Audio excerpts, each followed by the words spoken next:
Hello बच्चों, let's read out the question first. The magnetic field at the center of an equilateral triangle, loop of side twice of L and carrying a current of I is. So यहाँ पर हमें एक equilateral triangle के centre पर जो magnetic field का मान होगा वो कैलकुलेट करना है. while it is given कि ये जो इक्विलैटरल ट्रायंगल होगा, ठीक है, उसकी साइड की लेंथ हमें कितनी देर के रखी है, ट्वाइस ऑफ एल के बराबर. तो चलिए स्टार्ट करते हैं हम सोल्यूशन से. But before operates, let's talk about the key concept which we are going to use here for this question.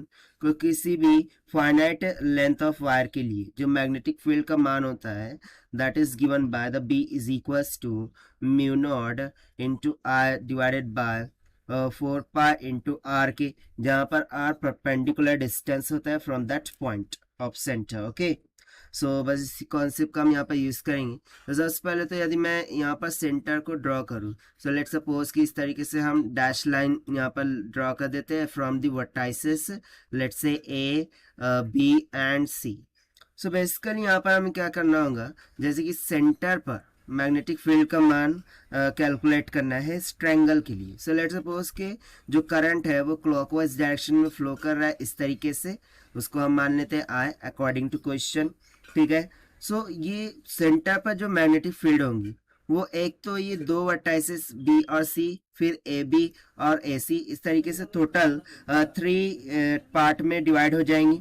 So basically यदि मैं बात करूँ सेंटर पर जो मैग्नेटिक फील्ड होंगी उसको हम मान लेते हैं कि वो नेट मैग्नेटिक फील्ड है. सो वो जो नेट मैग्नेटिक फील्ड होंगी that will be equals to the 3 times of magnetic field due to the finite wire, जो कि हमने यहाँ पर ये लिख रखा है. राइट. सो हमें सिंपली क्या करना होगा कि यहाँ से ये जो परपेंडिकुलर डिस्टेंस है उसे कैलकुलेट करना होगा.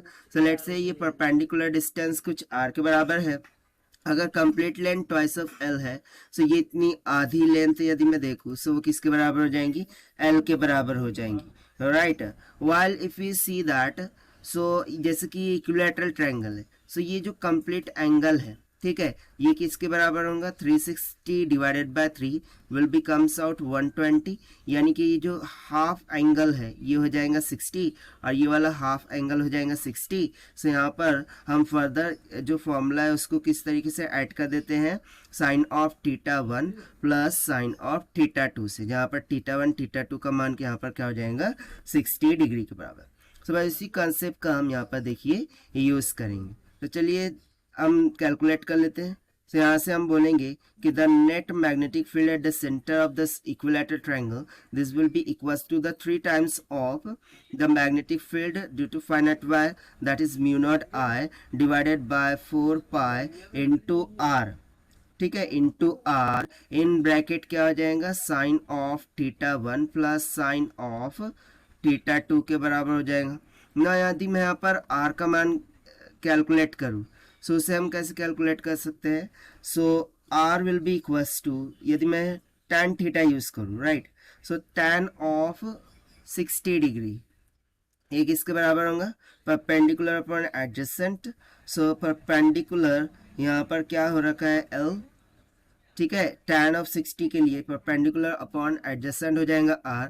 तो यहाँ से R का मान मिल जाएगा L divided bye tan of 60 कितना आता है, अंडर रूट ऑफ 3 के बराबर. ठीक है. सो ये हम यहाँ पर R का मान रखेंगे.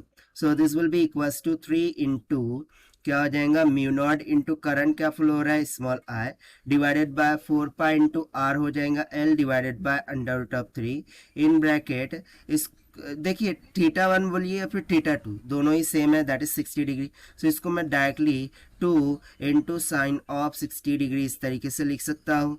राइट. सो इसको फर्दर सिंप्लीफाई करते हैं. So this is equals to 3 into mu naught R divided by क्या हो जाएगा, 4 pi into L divided by under root of 3 in bracket ये हो जाएगा 2 मल्टीप्लाई बाय ना साइन 60 कितना होता है, 2 by under root 3, sorry under root 3 by 2 होता है, अंडर रूट 3 बाय 2. सो यहाँ से देखिए 2 से 2 cancel, under root 3 into under root 3 हो जाएगा 3 और 3 3 जा क्या हो जाएगा 9. तो सिंपली यहाँ से मैं बोल सकता हूँ कि जो नेट मैग्नेटिक फील्ड होंगे at the centre of this equilateral triangle वो कितना आ गया, 9 divided by 4 into pi into mu naught R divided by L के इक्वल. और यही हो जाएगा हमारा आंसर फॉर दिस क्वेश्चन जो कि हमने सॉल्व किया by using the conceptual formula of magnetic field due to the finite bias. Now let us take the option. So option A will become correct. So this is the required solution. I hope you understood well. Best of luck. Thank you.